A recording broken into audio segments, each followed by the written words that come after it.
Hey guys, welcome to Matt Drive Stuff. Today we are checking out the Skyteam V Retro 250. It's a single cylinder engine, not really a 250 though, it's a 223cc engine, so I'm calling 250 a lie.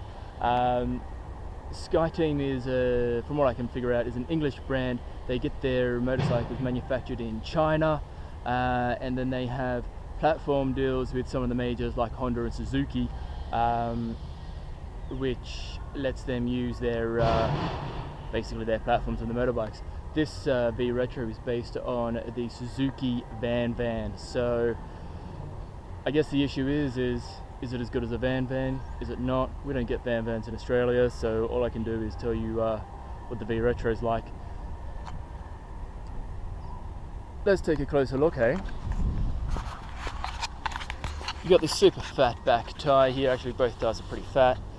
It's all pretty minimal. The tank's pretty small. It's got wide handlebars. You're fairly upright on the seating position. It's not what I'd call the prettiest of bikes, but you know, if you talk to a dealer about this, they'll tell you that the fat tires help make it stable. It just makes cornering kind of weird. Anyway, these things are putting out 10 kilowatts of power. You've got about 110 or maybe 125 kilos of weight, so it is really freaking light. And that's probably one of the first things that you'll notice about this bike, is that it is really light. Let's go for a ride. This bike has a electric start as well as a kickstart. Why? Well, hell, you know, sometimes it's fun to just kickstart a bike. It makes it look cool.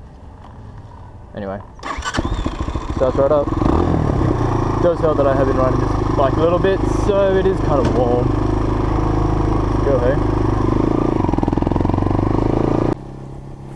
Right, so it turns out recording my voice whilst on a motorcycle hasn't worked out so well. So now I'm narrating. Anyway, the Skyteam V Retro is a very light, chuckable bike. Even with those fat tyres, it's not hard to manoeuvre around. The low weight combined with the low power makes it a pretty good combination for learners. At the low price of around $3,750 for a new one, and you're on a bit of a winner for the learner market or for people who just want something cheap and easy to zip around on. Now, whilst the throttle is responsive, 10 kilowatts is really low power, and you will find yourself constantly searching for that power. It wasn't until I finished riding that I realised how hard I had been working at keeping the bike going. I was knackered. With this bike, the carburetor is the one thing that could trip you up though. The warm-up sequence has to be followed fairly well to the T. The choke, and yes, you must use the choke when the bike is cold, is on the left-hand side of the carb. It's a small black lever which you'll easily see when you look for it. You have to keep the lever in the top position to start it initially, move it to the second position for about 15 seconds whilst revving the engine, and finally move it to the lowest position once the bike is warm. Chances are, unless you're really familiar with it, the bike will stall a couple of times whilst warming up. Apart from that though, you'll find the seating position pretty comfortable for big or for small. I'm used to having a tank to grab onto with my legs to keep me steady, and the shape of the V Retro's tank doesn't let you do that. I found if I hit the brakes too hard, I slid forward onto the tank.